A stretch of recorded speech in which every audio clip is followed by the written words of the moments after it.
मगर गवर्नमेंट के अधिकारी वो बातचीत न करके सीधे ताकत के जोर पर कुचलना चाहते हैं कि दिल्ली की हुकूमत मुस्लिम धार्मिक स्थलों को निशाना बनाए हुए है। तुर्कमान गेट दिल्ली में मस्जिद फैज इलाही पर डेमोलिशन की कार्रवाई की गई है और दिल्ली हुकूमत ने वहां पर अतिक्रमण के नाम पर मस्जिद पर बिल्डोजर चलाया गया।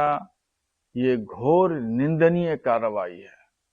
इसकी मैं भरपूर अल्फाज में मजम्मत करता हूं।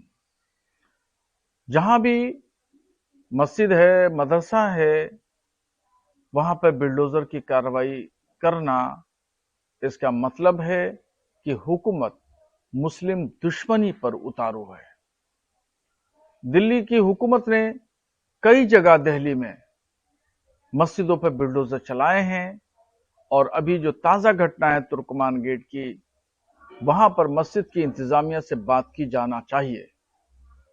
अगर अतिक्रमण था तो फिर उस पर जो है इंतजामिया कमेटी से बातचीत करके मसले का हल निकाला जाना चाहिए। मगर गवर्नमेंट के अधिकारी वो बातचीत न करके सीधे ताकत के जोर पर कुचलना चाहते हैं। मगर ये तमाम चीजें इंसाफ पर मबनी नहीं हैं और इस तरह के कार्रवाइयों से आवाम का भरोसा सरकार से उठ जाता है। जबकि सरकार चुनी हुई होती है, जिसने वोट दिया तो या जिसने वोट नहीं दिया तो, वो सबकी चुनिंदा सरकार है। और इस सरकारों का इस तरह का काम करना, इससे जाहिर होता है कि दिल्ली की हुकूमत मुस्लिम धार्मिक स्थलों को निशाना बनाए हुए है। बहरहाल मैं तमाम दिल्ली के मुसलमानों से यही अपील करूंगा कि वो अमन शांति को बनाए रखें। किसी पर पथराव या एजिटेशन की इस पे जरूरत नहीं है, बल्कि जो उच्च अधिकारी हैं उनसे बात करें या फिर कोर्ट के दरवाजे खुले हैं, कोर्ट में जाकर के अपनी बात कहें। इलेक्शन कमीशन ऑफ इंडिया ने वोटर लिस्ट को दुरुस्त करने के लिए एसआईआर की मुहिम शुरू की और भारत के बहुत सारे राज्यों में तमाम अधिकारियों ने बड़ी जिम्मेदारी से एसआईआर की मुहिम को कामयाब बनाया, वोटर लिस्ट को बेहतर से बेहतर किया और कल वोटर लिस्ट की पहली किस्त जो है वो जारी हो गई।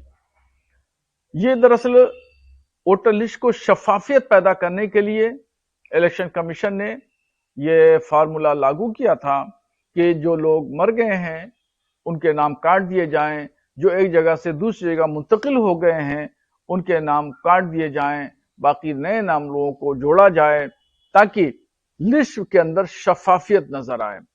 मगर वहीं समाजवादी पार्टी के मुखिया अखिलेश यादव ये कह रहे हैं कि मुसलमानों के नाम काटे गए, जबकि हकीकत ये है कि मुसलमानों के नाम नहीं काटे गए और इसमें मुसलमान तो फार्म भरने में पेश था, सबसे पहली लाइन में खड़ा था मुसलमान। चूंकि मुसलमानों को के दरमियान डर और खौफ अखिलेश यादव ने एनआरसी और सीए के दौरान पैदा कर दिया था, तो इस वजह से मुसलमान चिंतित था, फिक्रमंद था। तो कहीं भी पेशा और मजदूरी करता था मुसलमान, वहां से आकर के अपने घर पे उसने जिम्मेदारी से फार्म भरा। फॉरेन कंट्री में रहने वाले नौजवान जो काम करते हैं उन लोगों के परिवार के लोगों ने भी जिम्मेदारी से फार्म भरा, बीएलओ से संपर्क किया, नहीं जानकारी थी तो अपने बड़े लोगों से जानकारी हासिल करके जिम्मेदारी के साथ फार्म भरा है। मुसलमान तो इस मामले में सबसे आगे रहा और पीछे रहने वाले कौन है? हिंदू इस मामले में सबसे पीछे रहे।